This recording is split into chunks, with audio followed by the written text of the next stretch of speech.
आपने देखा था जो एंजाइम्स होते हैं ऑर्गेनिक होते हैं जो हमारे बॉडी में होता है ना। और इनऑर्गेनिक हमेशा कहाँ पे होता है? लैब के अंदर। तो लैब में जो एंजाइम यूज करते हो ना आप, वो कैसा होता है आपका? इनऑर्गेनिक। हमारे बॉडी में जो भी एंजाइम से कैसा होता है? ऑर्गेनिक। तो यहाँ तक हो गया था हमारा, ठीक है। इसके आगे अपन देखेंगे अब। How do enzymes bring about such high rate of chemical conversion, है ना।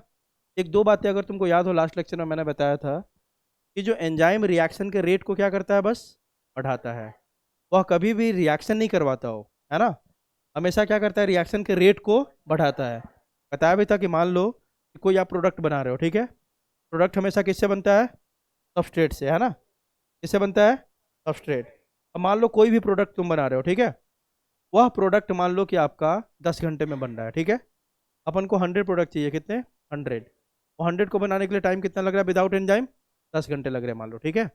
जैसे ही आपने एंजाइम लगा दिया, है ना, वह प्रोडक्ट हो सकता है आपका आप कितने में बन जाए? 1 मिनट में, 2 मिनट में, है ना। 1 मिनट 2 मिनट, हाँ, बहुत तेज कर देता है रिएक्शन के रेट को, ठीक है। तो एंजाइम का बस यही काम है, रेट ऑफ रिएक्शन, मतलब कि जो इक्विलिब्रियम है उसको जल्दी वो क्या करता है? अचीव करवाता है, ठीक है। तो एंजाइम कभी भी रिएक्शन में यूज भी नहीं होता है, ये भी बात सुन लो। जो एंजाइम्स होंगे रिएक्शन में कभी भी यूज नहीं होता है। वह बस जाता है, सबस्ट्रेट के साथ बाइंड करता है, उसको कन्वर्ट कर देता है किसमें? प्रोडक्ट में। और फिर प्रोडक्ट से अलग हो जाता है ताकि दूसरे रिएक्शन को क्या कर सके? फिर से कैटेलाइज। आ रही बात समझ? देखो इसको ब्रीफ ऐसे कर सकते हैं अपन।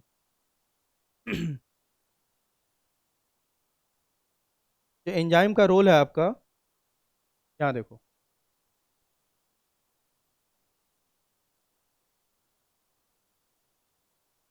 ये मान लो कि आपका सबस्ट्रेट है, ठीक है। इसको हमें किस में कन्वर्ट करना है? प्रोडक्ट में, ठीक है। सबस्ट्रेट समझते हो ना, जिसके ऊपर रिएक्शन होगा उसको क्या बोलते हैं अपन? सबस्ट्रेट। फॉर एग्जाम्पल, जैसे आपने देखा कि फोटोसिंथेसिस, है ना। तो फोटोसिंथेसिस के प्रोसेस में सबस्ट्रेट किसको बोल सकते हो आप? CO2 + H2O। वही कन्वर्ट होता है किसमें? C6H12O6 में, ठीक है। अब देखो एंजाइम का काम क्या है। यह आता है और इस सबस्ट्रेट से क्या करता है? बाइंड कर जाता है ना। बाइंड करता है, इस कॉम्प्लेक्स को तब बोलते हैं अपन ES कॉम्प्लेक्स। क्या बोलेंगे? ES कॉम्प्लेक्स बोलेंगे, ठीक है। पहले एंजाइम अलग था, सबस्ट्रेट अलग था। अब एंजाइम आके बाइंड कर गया किसके साथ? सबस्ट्रेट के साथ। और जब मैं आपको टर्शियरी स्ट्रक्चर बता रहा था प्रोटीन का, याद है? मैंने हमेशा बोला था कि एंजाइम के ऊपर क्या होता है? एक्टिव साइट होता है। वहीं पे जाके कौन बाइंड करता है हमेशा? सबस्ट्रेट। तो याद रखने का हमेशा, ये मान लो कि एंजाइम है ना, ये मान लो एंजाइम है आपका, ठीक है। क्या देखो, यहाँ पे आपका एक एंजाइम है मान लो ये, ठीक है। ये जो आप बीच में देख रहे हो इसी को क्या बोलेंगे अपन? Active site. यहीं पे आके हमेशा आके बाइंड कौन करेगा आपका? सबस्ट्रेट। यहीं पे आके बाइंड करता है, ठीक है। तो एंजाइम के ऊपर हमेशा एक साइट होता है, उसी साइट पे जाके बाइंड करता है कौन? आपका सबस्ट्रेट। और जब उससे वो सबस्ट्रेट बाइंड कर जाएगा तब उस कॉम्प्लेक्स को अपन बोलते हैं ES कॉम्प्लेक्स। क्या बोलेंगे? ES कॉम्प्लेक्स, ठीक है। अब देखो धीरे धीरे यह ES कॉम्प्लेक्स एक बीच वाले स्टेट में आएगा, उसको बोलेंगे ट्रांजिशन स्टेट। क्या बोलेंगे? देखो कोई भी प्रोडक्ट आप बनाओगे, है ना, बीच का फेज आएगा ना।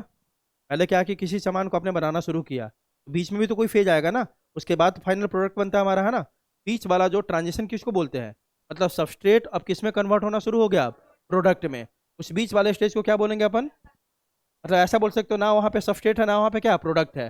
बीच वाला कंडीशन है, मतलब सबस्ट्रेट कन्वर्ट होना शुरू हो गया किसमें? आपका प्रोडक्ट में। उस स्टेट को क्या बोलेंगे? Transition state. ट्रांजिशन नाम ही समझ रहे हो। अब देखो ट्रांजिशन स्टेट बहुत सारे हो सकते हैं। मतलब एक ट्रांजिशन स्टेट भी हो सकता है बीच में, और बहुत सारे हो सकते हैं। फॉर एग्जाम्पल मैंने आपको बताया था, याद करो, ग्लाइकोलाइसिस, याद है? ग्लाइकोलाइसिस में अपन ग्लूकोज से क्या बनाते हैं? Pyruvic acid. क्या बनाते हैं? Pyruvic acid. अब पता है आपको ग्लूकोज से पायरुविक एसिड बनाने के लिए बीच में ना 10 रिएक्शन होता है। कितने? 10। ग्लूकोज 6 फॉस्फेट बनेगा, फ्रक्टोज 6, मतलब बीच में 10 चीजें बनेंगी तब जाके फाइनली क्या बनेगा आपका? पायरुवेट। बीच वाले सारे स्टेज को क्या बोलेंगे अपन? आई बात समझ, है ना। तो ट्रांजिशन स्टेट सिंगल भी हो सकता है या बहुत सारे हो सकते हैं, और रिएक्शन के ऊपर डिपेंड करता है, ठीक है, कि रिएक्शन कितने स्टेप का है। बहुत सारे रिएक्शन ऐसा भी होता है ना, एक ही स्टेप में बन गया आपका। बहुत सारा होता है कि 10 बार पहले बीच में कुछ कुछ बनेगा तब जाके फाइनली हमारा प्रोडक्ट बनेगा, ठीक है। तो ट्रांजिशन स्टेट सिंगल भी हो सकता है या बहुत सारे ट्रांजिशन स्टेट बीच में मिल सकते हैं, ठीक है। अब देखो फाइनली यह एंजाइम सबस्ट्रेट कॉम्प्लेक्स किस में कन्वर्ट होगा? Enzyme product complex. एंजाइम अभी प्रोडक्ट के साथ भी कौन बाइंड है आपका? क्योंकि आपका क्यों बाइंड है भाई? क्योंकि ये सबस्ट्रेट ही तो किस में कन्वर्ट हो गया? प्रोडक्ट में। तो एंजाइम तो अभी भी अटैच है ना इससे। अब इस कॉम्प्लेक्स को क्या बोलेंगे? ईपी कॉम्प्लेक्स, है ना? एंजाइम प्रोडक्ट कॉम्प्लेक्स, सीधी बात है। एंजाइम सबस्ट्रेट कॉम्प्लेक्स बना पहले, एंजाइम अलग था, सबस्ट्रेट अलग था। एंजाइम के पास एक्टिव बाइंडिंग साइट होता है किसके लिए? सबस्ट्रेट के लिए। वहां पे जाके कौन बाइंड किया? सबस्ट्रेट। अब वो धीरे धीरे कन्वर्ट हो गया किसमें? प्रोडक्ट में। आपका बन गया ईपी कॉम्प्लेक्स।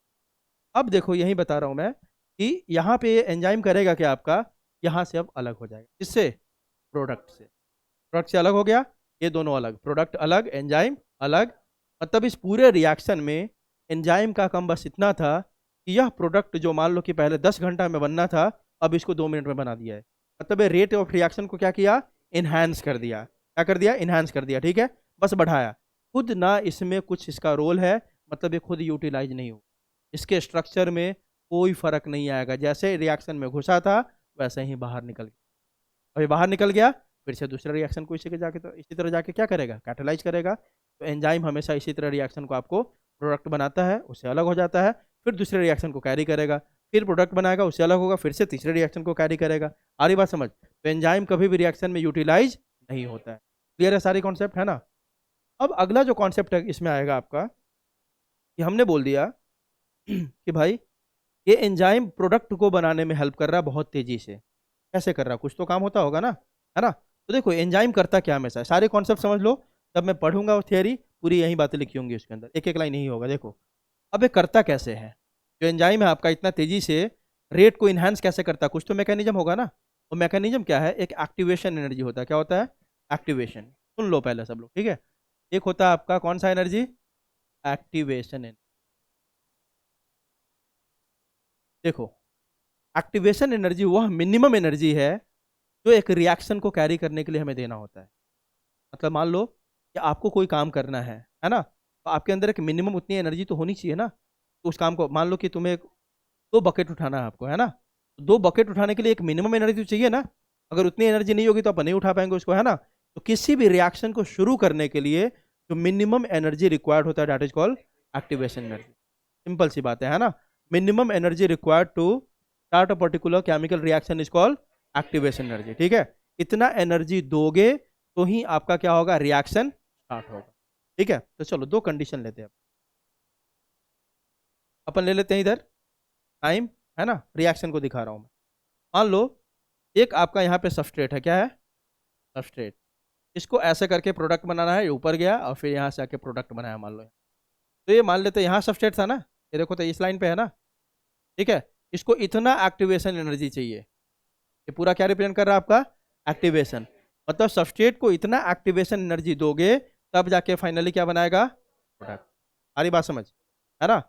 तो इतना एक्टिवेशन एनर्जी चाहिए। इसमें मान लेते हैं हमने किसी भी एंजाइम का यूज नहीं करा है, ठीक है। अब सेकेंड कंडीशन लेते हैं, जब हमने एंजाइम का यूज कर लिया, ठीक है। अब यह जो ग्राफ दिखा, यह ग्राफ कुछ ऐसा हो गया। देखो तो क्या कर रहा है सबस्ट्रेट एंजाइम, क्या किया आपका? लोअर्स द एक्टिवेशन एनर्जी को क्या कर दिया है? लोअर कर दिया। तो देखो यही करता है एंजाइम। मान लो कि पहले हमें 100 जूल एनर्जी देना था, हर मॉलिक्यूल्स को, हर सबस्ट्रेट को कितना देना था? 100 जूल्स। तब जाके रिएक्शन शुरू होता। अब मान लो इसने घटा के 2 जूल कर दिया, तो उसी 100 जूल में अब 50 सबस्ट्रेट काम करना शुरू कर देगा, करेगा कि नहीं? तो एक तो आपका प्रोडक्ट का नंबर भी बढ़ गया, बढ़ेगा ना। पहले 100 जूल देते तो एक सबस्ट्रेट आपका कन्वर्ट होता है किसमें? प्रोडक्ट में। अब उस 100 जूल में 50 प्रोडक्ट आपका सबस्ट्रेट कन्वर्ट हो जाएगा किसमें? प्रोडक्ट में। पहला तो ये कर दिया। दूसरा क्या किया इसने? रेट को भी क्या कर दिया? एनहांस कर दिया, है ना? टाइम को भी कम कर दिया। तो इसलिए क्या होता है आपका? प्रोडक्ट ज़्यादा अमाउंट में मिलने लगता है ना? तो एंजाइम कुछ नहीं करता है, रेट ऑफ रिएक्शन को इंक्रीज करता है। और कैसे करता है? Bye lowering the activation energy. Enzyme जैसे ही लगाओगे उस रिएक्शन को करवाने के लिए जो मिनिमम एनर्जी अपन को देना है ना, वह सिग्निफिकेंटली क्या होता है? रिड्यूस हो जाता है। क्लियर है? यही काम करता है आपका एंजाइम, ठीक है। अब इसमें और एंजाइम के कुछ फेनोमेनन पढ़ेंगे अपन, कॉम्पिटिटिव इनहिबिशन है सब, ठीक है। कि कैसे आपका एंजाइम के फंक्शन को कोई रोक सकता है। क्या था कॉम्पिटिटिव इनहिबिशन? कैसे होगा कॉम्पिटिटिव? देखो आप नाम क्या दिया? Competitive inhibition. इनहिबिशन मतलब क्या होता है? किसी चीज़ को रोकना। है ना। हाँ, तो देखो क्या होता है। मान लो ये एंजाइम का एक्टिव साइट हमने बनाया था अभी, ऐसा करके साइट, ठीक है। मतलब सबस्ट्रेट का शेप ऐसा ही होना चाहिए तभी तो इसमें फिट होगा ना। तो ये मान लो ये सबस्ट्रेट का शेप ऐसा है, इसमें फिट हो सकता है कि नहीं, आराम से हो जाएगा। अब मान लो कोई दूसरा सब्सटेंस है, उसका भी शेप ऐसा ही है बिल्कुल, वो सबस्ट्रेट नहीं है, तो इसका शेप एग्जैक्टली किसके जैसा है, सबस्ट्रेट के जैसा। अब दोनों में एक ही साइड के लिए क्या हो जाएगा, कंपटीशन, है ना। मान लो यह वाला यहाँ पे आके बाइंड कर गया, क्योंकि शेप दोनों का सेम है, कोई भी बाइंड कर सकता है ना। तो बाइंड कर गया, अब क्या सबस्ट्रेट प्रोडक्ट बना पाएगा, नहीं।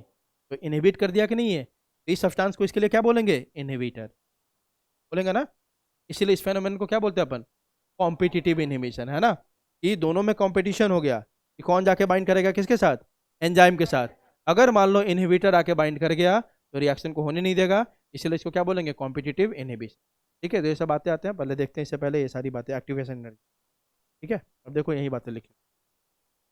How do enzymes bring about, है ना, कैसे एंजाइम आपका,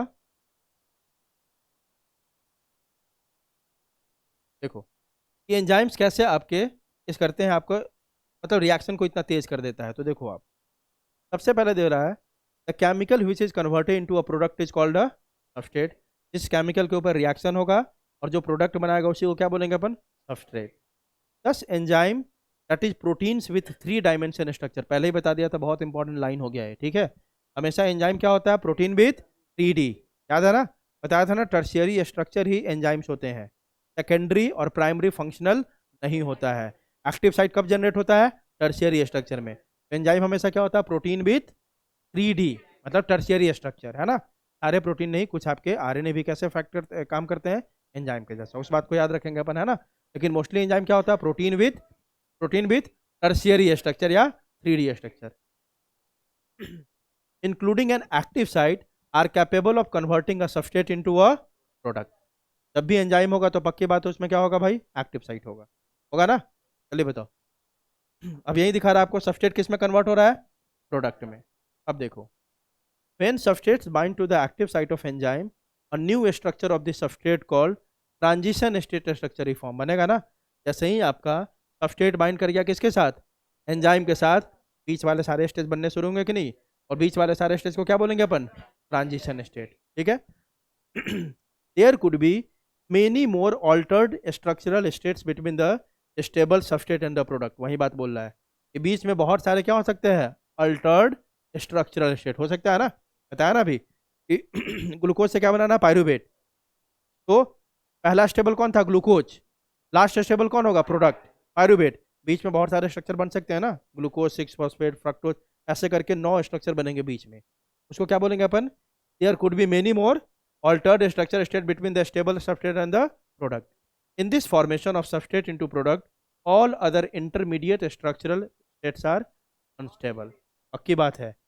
कोई भी आप रिएक्शन करवाते हो तो जब तक इक्विलिब्रियम मेंटेन नहीं होता और रिएक्शन क्या होता है, कैरी होते रहता है। तो जब तक सबस्ट्रेट से फाइनल प्रोडक्ट नहीं बनेगा, बीच वाले सब क्या है, अनस्टेबल है ना, तभी तो इसका कन्वर्जन हो रहा है। अगर स्टेबल होता तो कन्वर्जन वहीं पे क्या होगा, रुक जाएगा। क्लियर है, चलो। The molecules of the substrate undergo chemical changes, that is, पक्की बात है, जैसे ही एंजाइम उससे कंबाइन हुआ, एंजाइम के स्ट्रक्चर में भी चेंज हुआ और सबस्ट्रेट के स्ट्रक्चर में भी चेंज होगा, नहीं होगा। तुम्हारा हाथ है इसमें कुछ और आके जोड़ दिए तो स्ट्रक्चर दोनों का चेंज हुआ ना, है ना। वही बोला देखो, the molecules of the substrate undergo chemical changes, that is breaking और making of bonds, finally the product is formed and is released from the active site. और प्रोडक्ट भी कहाँ बना, एक्टिव साइट में ही ना, क्योंकि सबस्ट्रेट कहाँ बाइंड किया था, एक्टिव साइट पे, ठीक है। और फाइनली जैसे ही प्रोडक्ट बनता है आपका एंजाइम, वहां से क्या होता है, अलग हो गया, ठीक है। Hence enzyme transform the structure of substrate into a, clear है। आगे देखो, for a reaction to start an external supply of energy is needed, it is called activation energy. किसी भी रिएक्शन को शुरू करने के लिए हमें उसमें क्या देना होता है, एनर्जी देना होता है। जो मिनिमम एनर्जी रिक्वायर्ड है to carry out a particular reaction is called activation energy, clear है। Activation energy required for such a large number of reactions cannot be provided by living systems. अब हमारा body इतना energy कहाँ से generate करेगा, है ना। हमें सर्वाइव भी करना है ना, डाइजेशन भी करवाना है, रेस्पिरेशन, सारे काम करने इतने ज़्यादा है, और सब जगह क्या हो रहा है, बहुत सारा रिएक्शन। तो अगर हम अपने बॉडी को बोले कि इतने रिएक्शन आप एटीपी बना दो, ये पॉसिबल नहीं होगा, है ना, हम सर्वाइव नहीं कर पाएंगे। अभी हमारे बॉडी में कौन काम करता है, हमारा एंजाइम्स। वह क्या करता है, यह जो एक्टिवेशन एनर्जी का नीड है ना, उसके अमाउंट को सिग्निफिकेंटली क्या कर देता है, रिड्यूस कर देता है, ठीक है। क्योंकि हमारा बॉडी जितना इसको चाहिए उतना एक्टिवेशन एनर्जी नहीं बना सकता है, क्योंकि हमारे बॉडी में लाखों रिएक्शन हो रहे हैं एक दिन के अंदर, है ना। तो इतने एक्टिवेशन एनर्जी कहाँ से आएगा, तो एंजाइम क्या करता है, उस एक्टिवेशन एनर्जी का जो रिक्वायरमेंट है उसको क्या कर देता है, कम कर देता है, ठीक है। Enzymes lower the activation energy required for a reaction, clear है। यही सबसे मेन लाइन है। सारा एंजाइम का फंक्शन करने का मैकेनिज्म यही है, क्या करता है, एक्टिवेशन एनर्जी को कम कर देता है, जिसके कारण रेट ऑफ रिएक्शन क्या होता है आपका, बढ़ जाता है। अब एक बात यहाँ पे ये भी सुन लो, एंजाइम्स हमेशा रेट ऑफ रिएक्शन को इन्हांस नहीं करते हैं। आपने अभी देखा इनहिबिटर भी होते हैं, है ना। तो दो टाइप के एंजाइम्स होते हैं, एक ऐसा होगा जो रेट ऑफ रिएक्शन को बढ़ाएगा, कुछ ऐसे भी एंजाइम होते हैं जो रेट ऑफ रिएक्शन को क्या करेगा, घटाएगा, ठीक है। लेकिन वैसे एंजाइम का नंबर बहुत कम होता है। मोस्टली जो एंजाइम होते हैं कैसे काम करते हैं, bye lowering the activation energy, ठीक है। अब देखो यही आपको बताया था मैंने डायग्राम, देखो आप, ये सबस्ट्रेट है आपका, इधर उसका पोटेंशियल एनर्जी मतलब कितना एनर्जी चाहिए उसके रिएक्शन को शुरू करने के लिए, और यहाँ दिखा रहा है प्रोग्रेशन ऑफ रिएक्शन। प्रोग्रेशन मतलब कैसे कैसे सबस्ट्रेट किस में कन्वर्ट हो रहा है, प्रोडक्ट में, ठीक है। अब देखो, आप देखो बिना एंजाइम का लिया तो एक्टिवेशन एनर्जी बहुत ज़्यादा था, है ना। और बीच वाले साले स्टेज को क्या बोलेंगे, ट्रांजिशन स्टेज। जैसे ही एंजाइम लगा दिया, देखो आप, एक्टिवेशन एनर्जी क्या हो गया, बहुत कम हो गया, क्लियर है। अब देखो, अब यहाँ पे बताएगा आपको, आपने पढ़ा है केमिस्ट्री में भी ये सब पढ़ा होगा कि दो टाइप के रिएक्शन होते हैं, एक्जोथर्मिक एंड एंडोथर्मिक, पढ़ा होगा, है ना। तो आपको कोई ग्राफ दे दे, ठीक है, ऐसे ही आपको कोई ग्राफ दे दे और ग्राफ में आपको पहचानना हो कि कौन सा एक्जोथर्मिक रिएक्शन है। जैसे ये ग्राफ दिया हुआ है, इसमें आपको बोल दे इसमें भाई एक्जोथर्मिक रिएक्शन है या एंडोथर्मिक है, तो आप देखो तो सबस्ट्रेट ऊपर है और प्रोडक्ट नीचे है, मतलब कि किसका एनर्जी कम है, प्रोडक्ट का। तो इसका मतलब यहाँ पे एनर्जी लॉस्ट हुआ है कि गेन हुआ है, लॉस्ट हुआ है। तो कैसा रिएक्शन दिखा रहा है, एक्जोथर्मिक। आई बात समझ। अगर सबस्ट्रेट के लेवल से ऊपर होता प्रोडक्ट, यहाँ सबस्ट्रेट है ना, और प्रोडक्ट मान लो कि यहाँ होता, प्रोडक्ट मान लो कि ये ग्राफ ऐसे आया सबस्ट्रेट का, और प्रोडक्ट मान लो कि यहाँ है, ये ऐसे आया, और ये प्रोडक्ट क्या, चलो देखो, प्रोडक्ट मान लो कि यहाँ है, यहाँ प्रोडक्ट है, तो सबस्ट्रेट यहाँ है, प्रोडक्ट ऊपर है, मतलब एनर्जी इसमें ऐड हुआ कि, है ना। बात समझ रही है, समझ में आ रही है। जब सबस्ट्रेट के लेवल से नीचे हो प्रोडक्ट, एक्जोथर्मिक रिएक्शन, है ना। और सबस्ट्रेट के लेवल से ऊपर हो प्रोडक्ट कहीं, क्लियर है, ठीक है।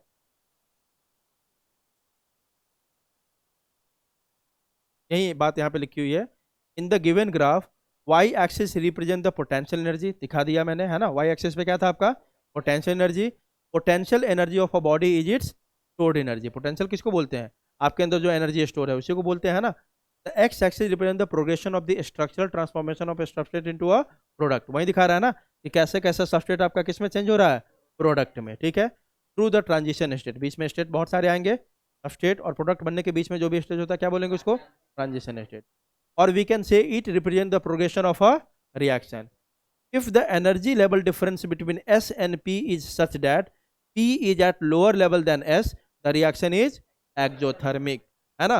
In exothermic reactions, the energy content of the product is lower than that of the substrate and heat is released. कैसे लोअर हो गया, क्योंकि बीच में सबस्ट्रेट से प्रोडक्ट बनने के बीच में बहुत सारा क्या रिलीज हो गया, एनर्जी रिलीज हो गया in the form of heat, clear है। External supply of energy is not required to form the product, ठीक है। अब आगे देखो, when substrate is at lower level than product, the reaction is endothermic. In endothermic reaction, the energy content of product is higher as heat is absorbed in this reaction, ठीक है। The difference in the energy level of substrate and transition state is the activation energy required to start the reaction. Transition level क्या हो गया, जैसे ही आपका substrate change हुआ किसी कोई पहला चीज में, उसी को बोलेंगे ट्रांजिशन।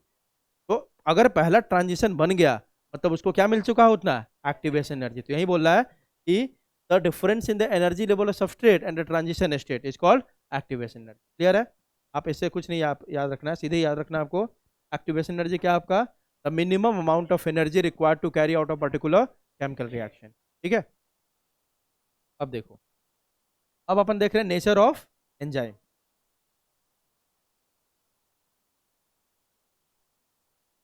देखो इसमें आप, the catalytic cycle of an enzyme action can be described as follows. जो मैंने सारी बातें बता दी वही बातें यहाँ पे है आपका। देखो, the substrate bind to the active site of the enzyme. कैसे काम करता है मैकेनिज्म आपको पता है कि पहले सबस्ट्रेट किससे बाइंड किया, active site of the enzyme.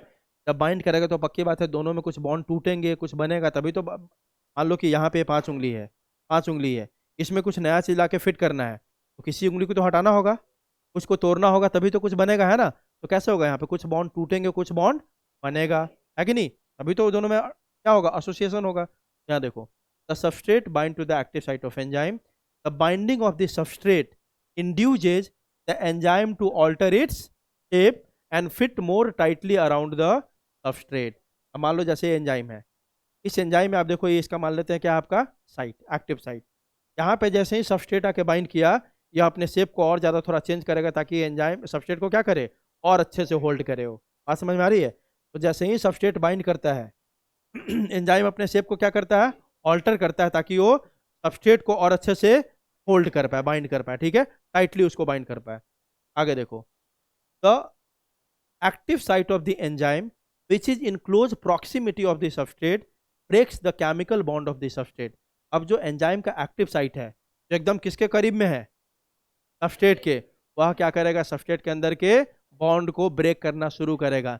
तभी तो सबस्ट्रेट किस में कन्वर्ट होगा, प्रोडक्ट में। आप देखो ना, CO2+H2O डाला है आपने, तो बॉन्ड को ब्रेक करोगे, जोड़ोगे, बनाओगे, तभी तो बनेगा C6H12O6, है ना। तो वही करता है।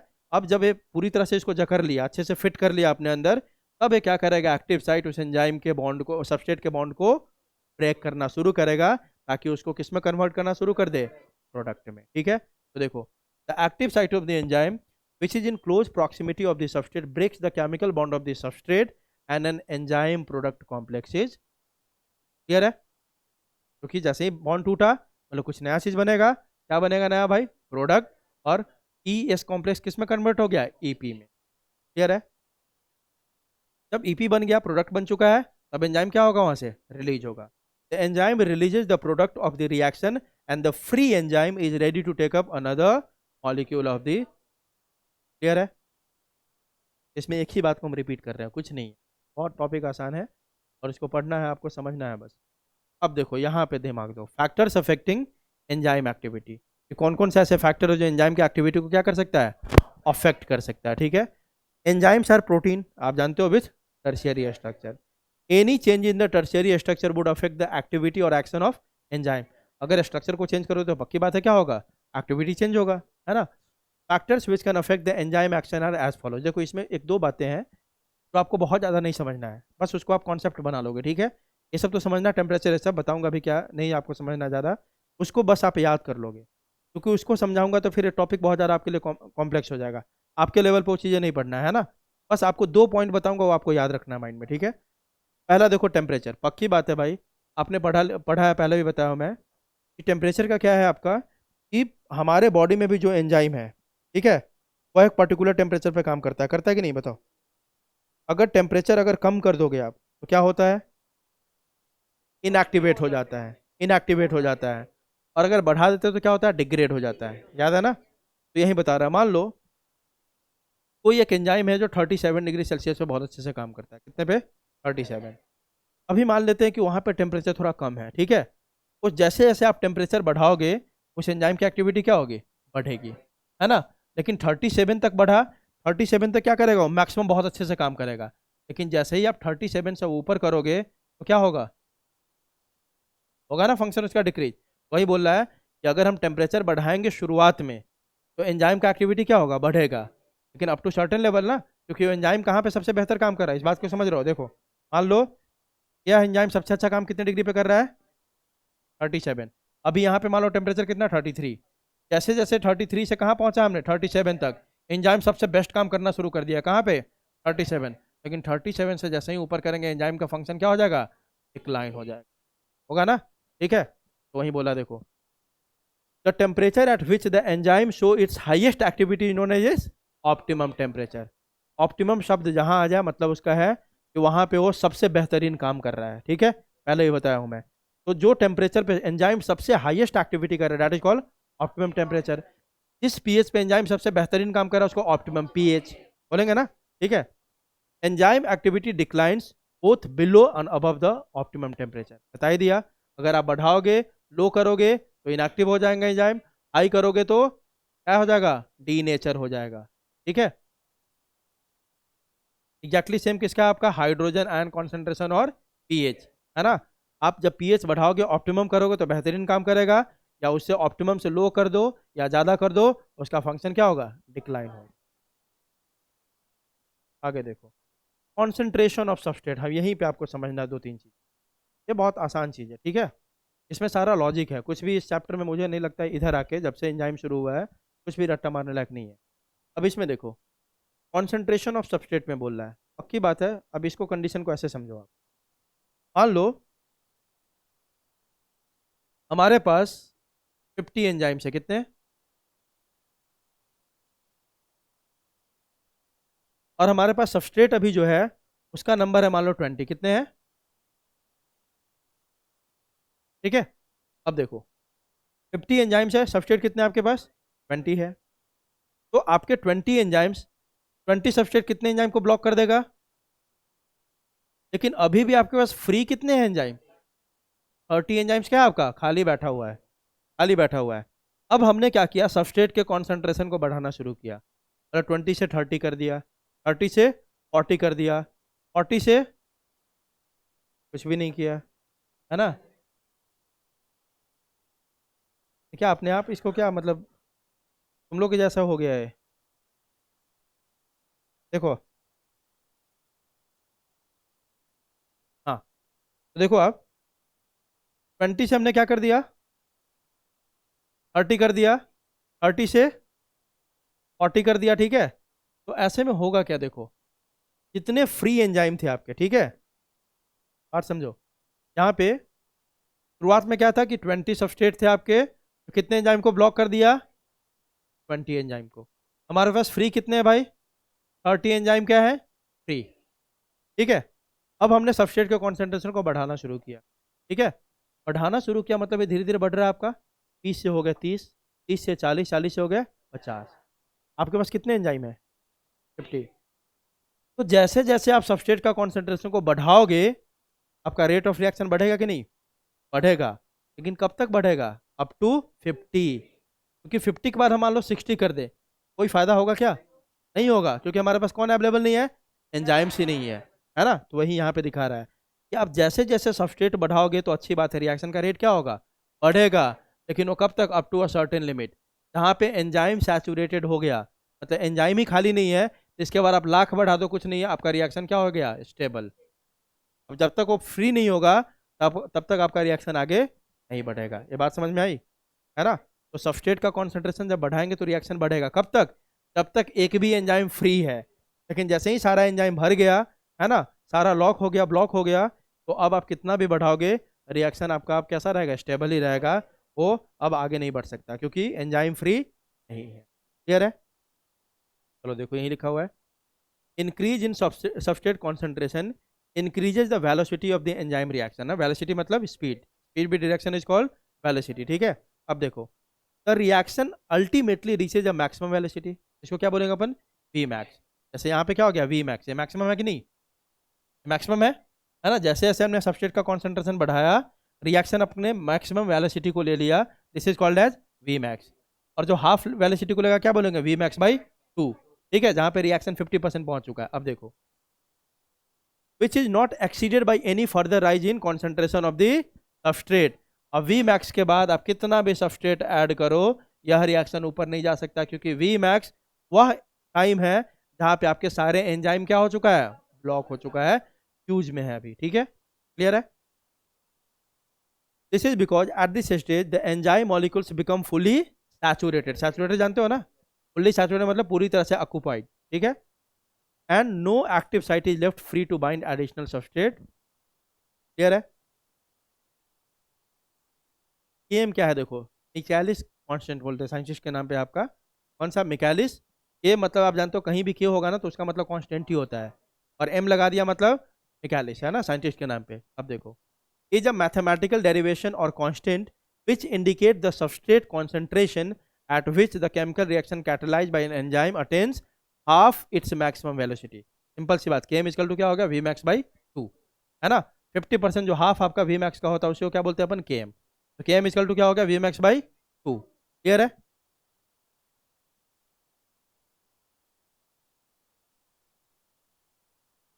क्या वो गलत है वैसे, नॉट।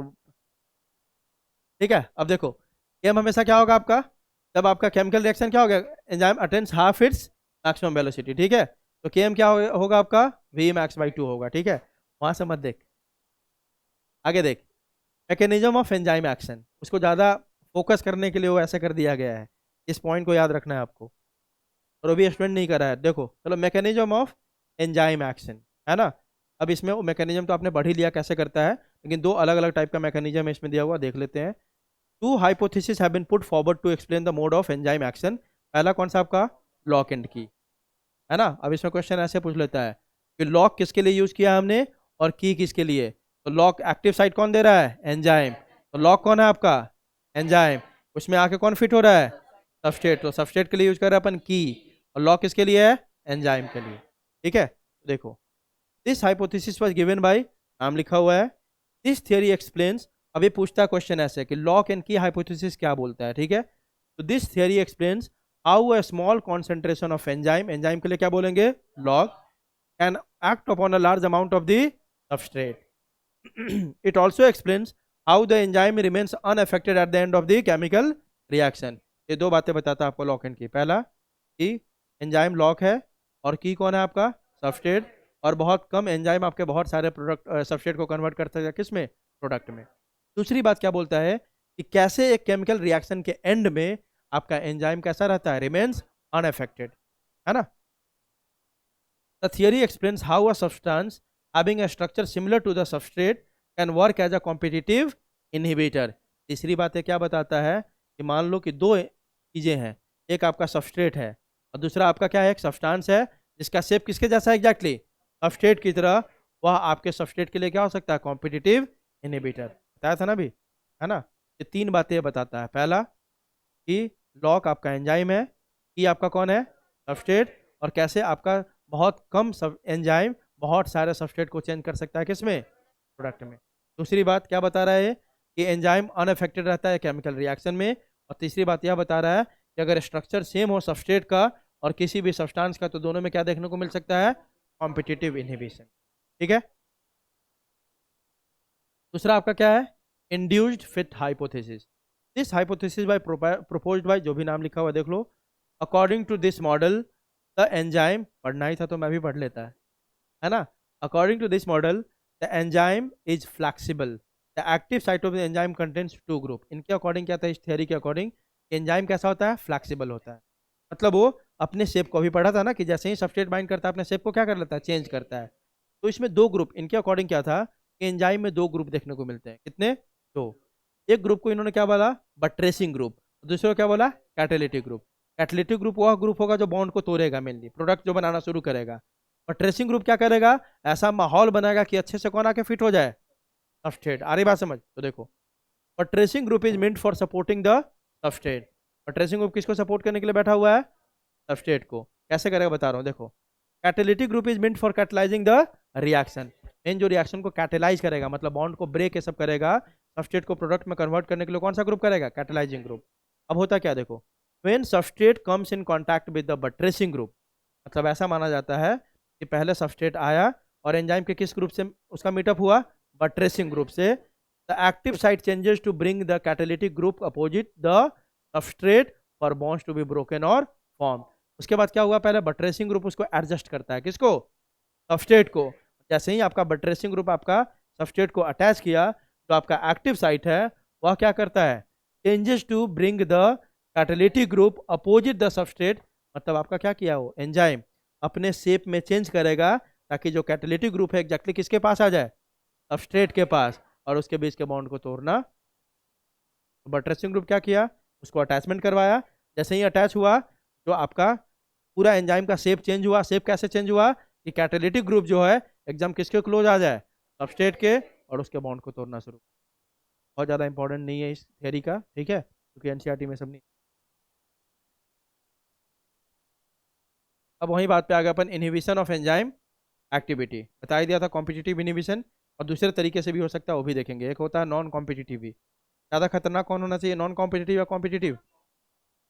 नॉन कॉम्पिटिटिव, है ना। अब ये आएंगे क्यों, क्यों नॉन कॉम्पिटिटिव ज़्यादा खतरनाक है, देखते हैं। टाइम तो अभी आधा घंटा है ना, मेरे को लगता है आज ही हो जाएगा चैप्टर। देखो, any substance that can diminish the velocity of an enzyme catalyzed reaction is called as inhibitor।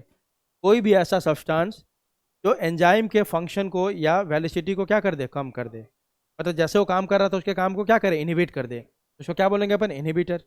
है ना, आप बहुत तेजी से दौड़ रहे हो, बीच में कोई ब्लॉक आ गया तो उसको आप क्या बोलोगे, आपके लिए इनहिबिटर। ठीक है। The two most commonly encounter type of inhibition are competitive and non competitive. दोनों को समझते हैं, कॉम्पिटिटिव क्या है और नॉन कॉम्पिटिटिव। ज़्यादा खतरनाक हमेशा कौन है, नॉन कॉम्पिटिटिव। ठीक है, देखते हैं कैसे। इस कॉम्पिटिटिव तो समझ ही गए तुम लोग किसको बोलते हैं, ठीक है।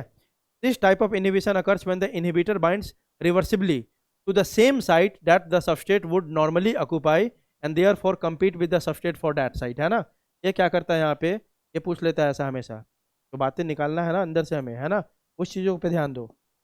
कॉम्पिटिटिव इनहिबिशन में ये मान लो एंजाइम आपको बता दिया था, ये मान लो एंजाइम का एक्टिव साइट है, एक सबस्ट्रेट है, दूसरा सब्सटेंस है, तो कैसे काम कर रहा है एज अ इनहिबिटर। दोनों का शेप सेम है ना, तो दोनों में कंपटीशन हो गया, और मान लो इनहिबिटर यहाँ पे पहले पहुंच गया, ठीक है, और बाइंड कर गया किससे, एंजाइम से। तो इस सबस्ट्रेट को वहाँ पे बाइंड नहीं करने दिया है, इसको बोलेंगे कॉम्पिटिटिव इनहिबिशन। अब ध्यान यहाँ पे क्या रखना है, ये बाइंडिंग हमेशा, जो कॉम्पिटिटिव इनहिबिशन में जो बाइंडिंग होता है हमेशा कैसा होता है आपका, रिवर्सिबल। मतलब ये परमानेंट बाइंडिंग नहीं हुआ, फिर ये हटेगा भी और हो सकता है बाद में कौन आके बाइंड कर जाए यहाँ पे, सबस्ट्रेट। तो कॉम्पिटिटिव इनहिबिशन में जो बाइंडिंग होता है सबस्ट्रेट का भी या इनहिबिटर का भी कैसा होता है आपका, रिवर्सिबल होता है। आई बात समझ। तो यहाँ पे सबसे जो ध्यान देने वाली बात है वो यहाँ पे है आपका, ठीक है। अब आगे देखो, इसका इफेक्ट वी मैक्स पे क्या होगा और के एम पे क्या होगा। यही मैं बताया था कि इस चीज़ को आपको ज़्यादा समझने की ज़रूरत नहीं है ना, मैं बता देता हूँ थोड़ा सा, लेकिन आपको बस इस पॉइंट को याद रखना है बस, ठीक है, इसको रट्टा मारना है आपको। क्या लिखा हुआ है, remains same, the effect of competitive inhibitor is reversed by increasing substrate concentration. ये ब्रैकेट के अंदर है, इसका मतलब क्या है, कॉन्सेंट्रेशन। पढ़ा है ना भाई।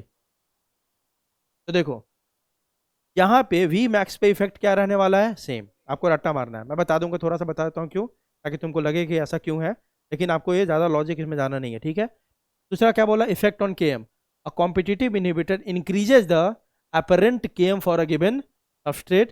This means that in the presence of a competitive inhibitor, more substrate is needed to achieve 1/2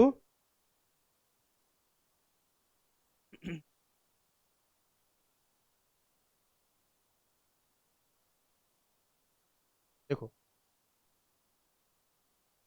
तो आपको क्या याद रखना है, पी मैक्स रिमेन सेम, केम क्या होता है, इंक्रीज हो जाता है।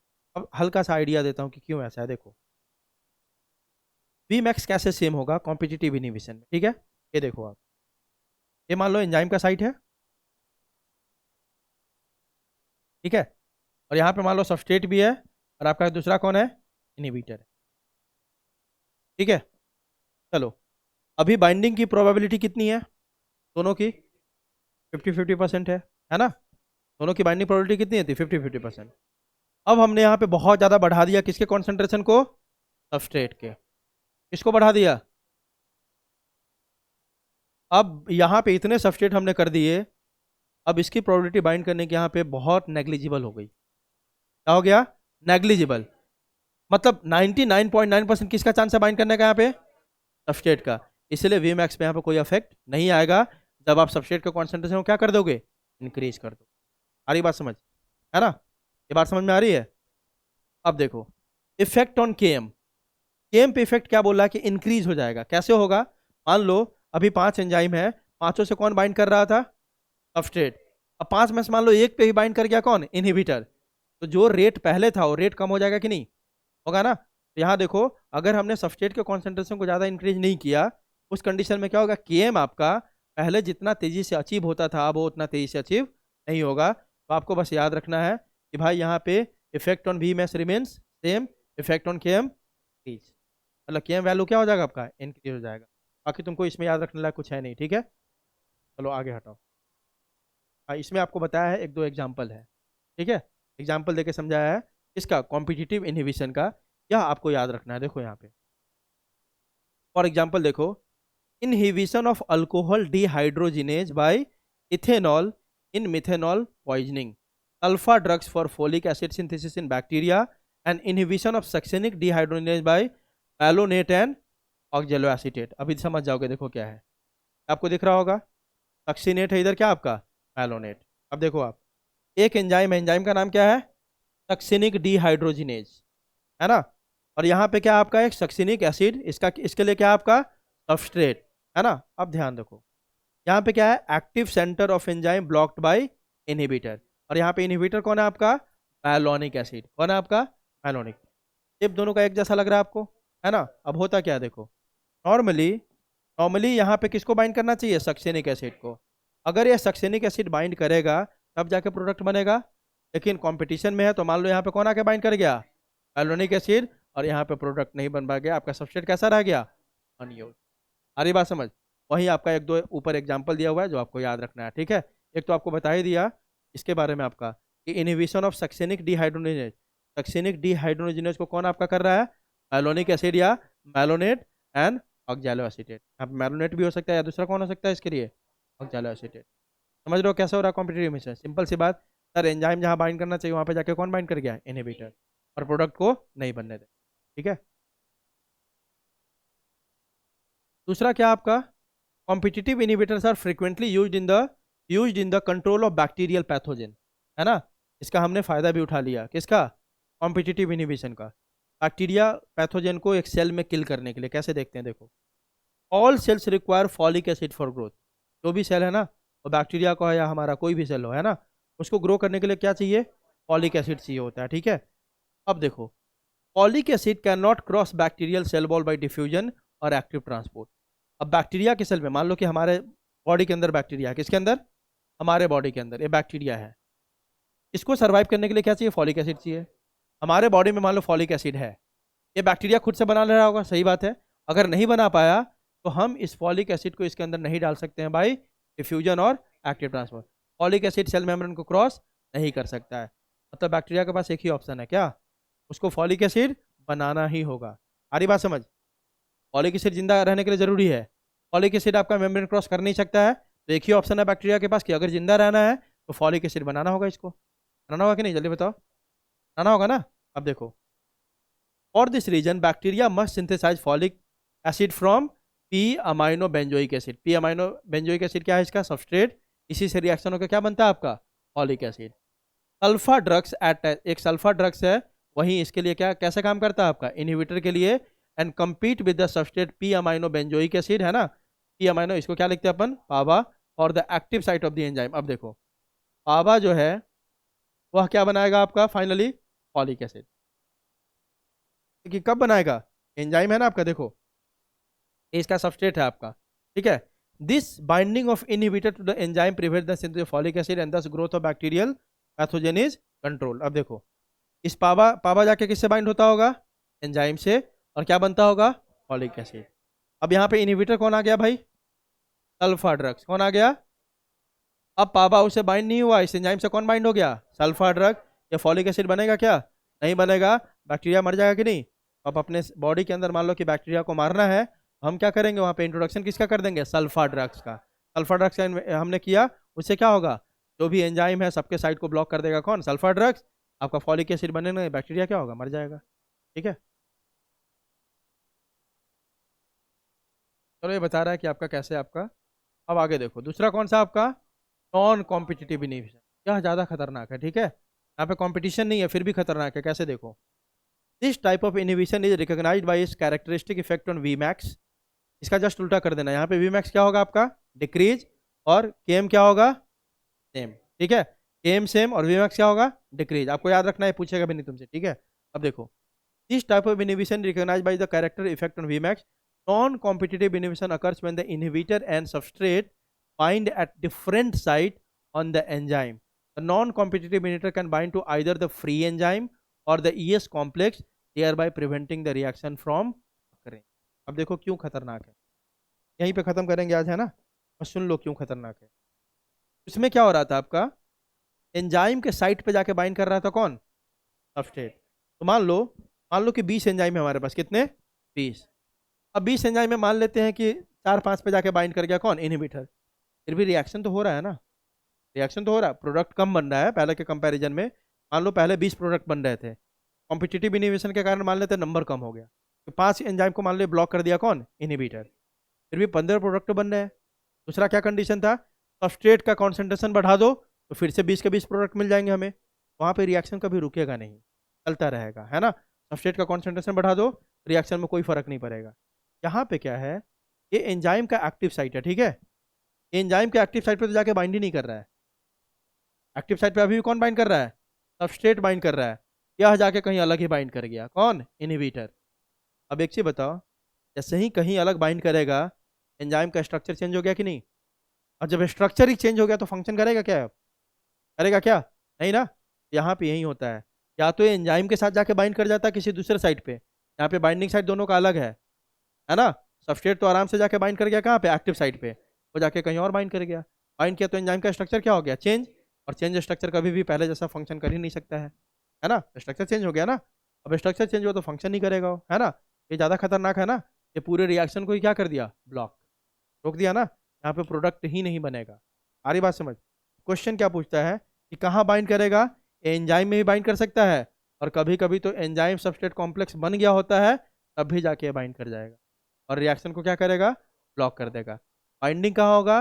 मान लो कि एक्टिव साइट पे भी जाके बाइंड कर सकता है, कहाँ पे? एक्टिव साइट पे, या तो कहीं पे भी जाके बाइंड कर जाएगा, एंजाइम के ऊपर कहीं भी जाके ये अटैच होगा। अटैच होने का एंजाइम का आपका स्ट्रक्चर क्या हो जाएगा? चेंज हो जाएगा, और एंजाइम फंक्शन नहीं कर पाएगा। मतलब रिएक्शन यहाँ पे ऑल टुगेदर क्या हो जाएगा? बंद हो जाएगा। वहाँ पे बंद नहीं हो रहा था, यहाँ पे रिएक्शन क्या हो जाएगा? बंद हो जाएगा। अब सबस्ट्रेट आप 50 भी कर दो, कॉन्सेंट्रेशन आप 1,00,000 कर दो, लेकिन एंजाइम का स्ट्रक्चर ही चेंज हो चुका है तो कैसे काम करेगा? वो काम ही नहीं करेगा। तो एंजाइम बिल्कुल क्या हो गया आपका? खत्म हो गया, ठीक है। हाँ, नहीं होगा ना, कैसे करेंगे बात? हो गया, वो एंजाइम कहानी खत्म उसकी, ठीक है। वो रिएक्शन को कैटेलाइज ही नहीं कर सकता, ठीक है। अगर वो कर सकते तो फिर कर ही लेते, कोई तरीका होता तो, ठीक है। अब आगे देखो, तीसरा आपको बता रहा है एलोस्टेरिक मॉड्यूलेशन और फीडबैक इनहिबिशन। अब ये बात इसलिए समझ लो, बहुत बार अभी आएगा आपको ये, है ना। ये इतना ज़्यादा यहाँ के लिए ज़रूरी नहीं है, लेकिन बहुत जगह पढ़ोगे फीडबैक इनहिबिशन क्या होता है, ठीक है। फीडबैक इनहिबिशन क्या होता है कि यहाँ पे प्रोडक्ट ही जाके कुछ आपका सिग्नल देता है कि भाई अब नहीं बनाना है हमें, ठीक है। अब इसके लाइन को देखोगे तो आपको समझ में नहीं आएगा, इसके लाइन को आपको नहीं देखना है, ठीक है। इसके लाइन को क्या करना है हमें? नहीं देखना है। हमें क्या समझना है इसमें फीडबैक इनहिबिशन क्या होता है, जितना ज़रूरी है तुम्हारे लिए उतना ही जानो, ठीक है। क्योंकि ये जहाँ भी नाम आएगा आप समझ जाना, दो टाइप के फीडबैक होंगे, positive feedback and negative feedback, ठीक है। यही बस आता है, अब सुन लो होता क्या है, इससे समझ जाओगे। जैसे मान लो एक्सोकाइनेज एक एंजाइम है, ठीक है। एक ग्लाइकोलिसिस का एग्जाम्पल लिया है, किसका? ग्लाइकोलिसिस। तो ग्लाइकोलिसिस में अपन ग्लूकोज सबसे पहले आता है सबस्ट्रेट, इसी को चेंज करते हैं। देखो, hexokinase changes the substrate glucose to product glucose 6 phosphate. Glucose के बाद सबसे पहला जो क्या बनाया? Glucose 6 phosphate. कौन बनाया? हेक्सोकाइनेज। कौन बनाया भाई? हेक्सोकाइनेज। अब देखो फीडबैक इनहिबिशन इसी से पता चल जाएगा, ठीक है, बहुत आसान है। Decline in the enzyme activity by the allosteric effect of the product is called feedback inhibition. For example, allosteric inhibition of hexokinase by glucose 6 phosphate. अब देखो हमारे बॉडी में, समझ जाओगे अभी, 2 मिनट सुन लो। हमारे बॉडी में मान लो कि 1000 ग्लूकोज 6 फॉस्फेट की जरूरत है, कितना? 1000, ठीक है। इसका नंबर मान लेते हैं हमारे बॉडी में हो गया कितना? 99। कितना घट के हो गया? 99। ये ग्लूकोज ही बोलेगा किसको? हेक्सोकाइनेज को। कौन बोलेगा इसको? ग्लूकोज 6 फॉस्फेट जो प्रोडक्ट है वही बोलेगा कि भाई मेरा नंबर कम हो गया, ठीक है। आप किसी एंजाइम को बात बाइंड कीजिए और प्रोडक्शन को क्या कीजिए? इंक्रीज कीजिए। आ रही बात समझ? देखो क्या बोलेगा, हेक्सोकाइनेज को क्या बोलेगा कि आप और हेक्सोकाइनेज को लेके आइए यहाँ पे, है ना, और क्या कीजिए? प्रोडक्शन को इंक्रीज कीजिए, क्योंकि आप मेरा जो कॉन्सेंट्रेशन है बॉडी के अंदर कम हो चुका है ना। तो इसको क्या बोलेंगे? Positive feedback. यहाँ पे चीजें और बन रहा है, तो बन रहा है तो क्या बोलेंगे इसको? Positive feedback. तो देखो फीडबैक क्यों बोला? प्रोडक्ट खुद फीडबैक दे रहा है एंजाइम को कि भाई मेरा नंबर कम हो गया, आप उसका प्रोडक्शन को बढ़ा दो। बात समझ में आ रही है? This is called positive feedback. Negative कब होगा देखो अब मान लो 1000 चाहिए, हो गया इसका नंबर अमाउंट कितना 2000, ये क्या बोलेगा नंबर बढ़ गया भाई, है ना, बनाना क्या करो तुम बंद करो। ठीक है, तो इसको क्या बोलेंगे नेगेटिव फीडबैक। आ रही बात समझ, इसी को बोलते हैं फीडबैक इनहिबिशन। प्रोडक्ट ही आपको यह सिग्नल दे रहा है ऊपर वाले एंजाइम को कि आप मेरा प्रोडक्शन करो या रोको। अगर करो तो पॉजिटिव फीडबैक, रोको तो नेगेटिव फीडबैक। आई बात समझ, इसको बोलते हैं अपन फीडबैक इनहिबिशन। ठीक है, हाँ। इसी तरह आपका दिया हुआ है यहाँ पे हेक्सोकाइनेज को कौन आपका सिग्नल दे रहा है पूरा ग्लूकोज 6 फॉस्फेट। इसी तरह enzyme फॉस्फोफ्रक्टोकाइनेज is activated by ADP, है ना, एंड इनहिबिटेड बाय एटीपी। क्यों देखो तो बोल रहा है कि एक्टिवेटेड बाय किसके द्वारा एटीपी। फॉस्फोफ्रक्टोकाइनेज वह एंजाइम है, फॉस्फोफ्रक्टोकाइनेज वह एंजाइम है जो एडीपी से क्या बनाता है एटीपी। क्या बनाता है एटीपी। बात समझ में आ रही है, नाम ही से पता चला फॉस्फोफ्रक्टोकाइनेज फॉस्फेट ग्रुप को ऐड कर देता है कहाँ पे एडीपी में, तब जाके क्या बन जाता है आपका एटीपी। अब देखो क्या बोल रहा है activated by ADP inhibited by ATP. क्यों, जब एटीपी कम होगा तो एडीपी इसको सिग्नल देगा भाई एटीपी कम हो गया एक्टिवेट हो जाए और क्या बना एटीपी। जब एटीपी ज्यादा हो जाएगा, है ना, एटीपी क्या सिग्नल देगा जब ब्रेक करके क्या बना दो एडीपी। आई बात समझ, तो यहाँ पे प्रोडक्ट ही आपको फीडबैक दे रहा है पूरा। ठीक है, जब ज्यादा होगा तो क्या बोलेगा नेगेटिव फीडबैक, जब कम होगा तो क्या बोलेगा पॉजिटिव। क्लियर है। Another example is inhibition of threonine deaminase by isoleucine. Amino acid isoleucine is formed beyond a threshold value in bacterium E. coli in a 5-step reaction from when isoleucine accumulates beyond a threshold value the further production stops. इसमें भी यही बोल रहा है कि आइसोल्यूशन किससे बनता है आपका देखो तो थ्रोनिन से, है ना। अब क्या होता है कि जैसे ही इसका वैल्यू जितना बनना चाहिए आपका आइसोल्यूशन उससे ज़्यादा बन जाता है। थ्रेशोल्ड वैल्यू क्या होता है इतना वैल्यू चाहिए होगा, ठीक है, इतना चाहिए, अब मिनिमम वैल्यू इतना चाहिए। अब उससे ज़्यादा अकुमुलेट होने लगता है तो क्या या आइसोल्यूशन ही क्या बोलता है कि भाई बनाना क्या कर दो कम कर दो। ठीक है, तो सीधी बात है यहाँ पे। हाँ, फीडबैक आपका क्या हुआ कि प्रोडक्ट ही आपको बताएगा कि कब बनना है कब नहीं बनना है। ठीक है, अब लास्ट टॉपिक है हमारा क्या classification of and nomenclature of enzyme. तो 6 क्लास में हमने एंजाइम को डिवाइड किया, कितने में 6 क्लासेस में। पहला कौन सा आपका ऑक्सीडो रिडक्टेजेज, या इसको क्या बोलेंगे डीहाइड्रोजिनेजेज, है ना, बहुत आसान है। ऑक्सीडो रिडक्टेजेज या क्या बोलेंगे डीहाइड्रोजिनेजेज। अब देखो तो नाम से पता चला ऑक्सीडो रिडक्ट मतलब वह एंजाइम जो कौन सा रिएक्शन करवाता है ऑक्सीडेशन रिडक्शन। वो सारे एंजाइम जो ऑक्सीडेशन रिडक्शन करवाता है इसको क्या बोलेंगे अपन ऑक्सीडो रिडक्टेजेज या डीहाइड्रोजिनेजेज।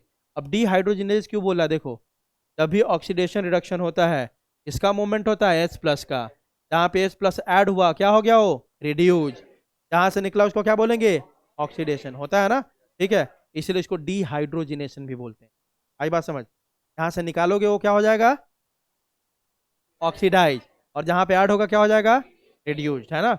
इसीलिए ऑक्सीडो रिडक्टेजेज या क्या बोलते हैं इसको डीहाइड्रोजिनेज। तो देखो enzymes which catalyse oxidation reduction reactions involving transfer of electron और H प्लस। आप जानते हो जहाँ से H इलेक्ट्रॉन निकला वो क्या हो गया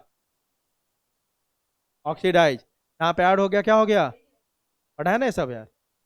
ऑक्सीडेशन रिडक्शन में H प्लस या इलेक्ट्रॉन का ही ट्रांसफर होता है। ठीक है, अब देखो in these reactions one compound is oxidise and other is reduce.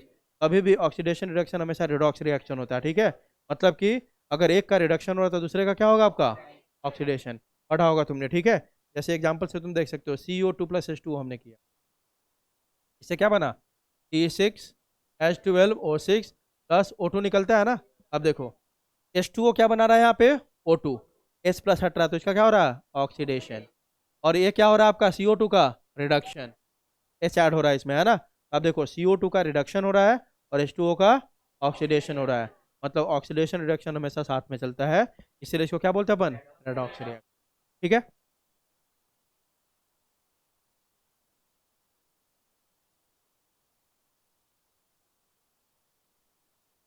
चलो आगे देखें।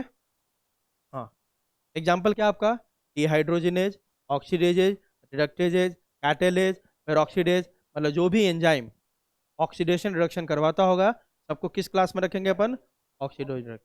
ठीक है, दूसरा आपका क्या है ट्रांसफरेजेज। बहुत आसान है। जो शुरू के चार है ना, वो रिलेट करके सीखना है हमें। ट्रांसफरेजेज, ट्रांसफर तो ऊपर भी हो रहा है, इसका ट्रांसफर हो रहा है H+ का, है ना। ऐसा रिएक्शन जिसमें भी ट्रांसफर तो हो रहा है, लेकिन H+ के अलावा दूसरे चीज का ट्रांसफर हो रहा है। जहाँ पे H+ का ट्रांसफर होगा उसको किस ग्रुप में रखेंगे? Oxido reaction. और जहाँ पे रिएक्शन H+ के बिना दूसरा मान लो अमाइनो ग्रुप का ट्रांसफर हो रहा है या किसी और ग्रुप का ट्रांसफर हो रहा है, लेकिन कौन नहीं होना चाहिए? H+। H+ हो गया तो किस में आ गया? ऑक्सीडो में। H+ के अलावा अगर ट्रांसफर वाला जो भी रिएक्शन होगा उसको क्या बोलेंगे? ट्रांसफरेज। आई बात समझ? देखो, these enzymes catalyze the transfer of specific groups other than hydrogen. Hydrogen अगर आ गया तो हो गया कौन? ऑक्सीडो। ऑक्सीजन हाइड्रोजन के अलावा दूसरे अमाइनो ग्रुप का ट्रांसफर कर दिया, किसी दूसरे कार्बोक्सिल ग्रुप, कोई भी दूसरे ग्रुप का ट्रांसफर वाला रिएक्शन हो रहा है, उसको किसके अंदर डालेंगे? ट्रांसफरेजेस के अंदर। फॉर एग्जांपल देखो, ट्रांस एमिनेज, नाम से पता चला किसका ट्रांसफर करेगा? अमाइनो ग्रुप का। काइनेज किसका? ये करता है phosphorylation of substrate by transferring phosphate group. अभी पढ़ा ना, फॉस्फोफ्रक्टोकाइनेज। जिसके लास्ट में काइनेज लग जाए वो पक्की बात है, या तो एटीपी से क्या बना रहा होगा? एडीपी। या तो एडीपी से क्या बना रहा होगा? एटीपी। बात समझ में आ रही है? जहां भी काइनेज लग जाए लास्ट में, समझ जाना ये पक्का बात है फॉस्फोरस का ट्रांसफर करवा रहा होगा इधर उधर। ठीक है, तो फॉस्फोरस का ट्रांसफर देखो ना, एडीपी से बनाना है एटीपी, तो एडीपी में किसको ऐड कर ले अपन? फॉस्फोरस को। तब क्या बन जाएगा? एटीपी। इसका ट्रांसफर हो रहा है फॉस्फेट का। तो सारे रिएक्शन जहाँ पे हाइड्रोजन का ट्रांसफर ना होकर किसका हो रहा है? किसी और ग्रुप का, that will come under transfer. Clear है? अगला दो भी फिर इसी तरह कोरिलेट करेंगे। पहला दो कोरिलेट हो गया, अगला दो आपस में कोरिलेट है। ठीक है, देखो क्या है। हाइड्रोलेजेज, these enzymes catalyze the breakdown of larger molecules into smaller molecules। कोई भी लार्ज मॉलिक्यूल है उसको छोटे छोटे मॉलिक्यूल में ब्रेक करता है with the addition of water. मतलब हम यहाँ पे लार्ज मॉलिक्यूल को स्मॉल मॉलिक्यूल में ब्रेक कर रहे हैं, किसके थ्रू? पानी से, है ना। हाइड्रोलिसिस कर रहे हैं अपन, सुना है ना हाइड्रोलिसिस? पानी का ऐड करके किसी चीज को ब्रेक करना। ठीक है, this catalyse hydrolysis of ester, ether, peptide, glycosidic. सब बॉन्ड बना के देखा है, पेप्टाइड बॉन्ड, ग्लाइकोसिडिक बॉन्ड, सब में क्या बाहर निकलता था? H2O, याद है ना। सीसी बॉन्ड, सी हाइलाइट बॉन्ड है आपका PN बॉन्ड। इन सब जगह पे हम वाटर का एडिशन करके उसको ब्रेक करते हैं। ठीक है, तो अब देखो अगला कौन सा है, देखो तो लाइजेज, है ना।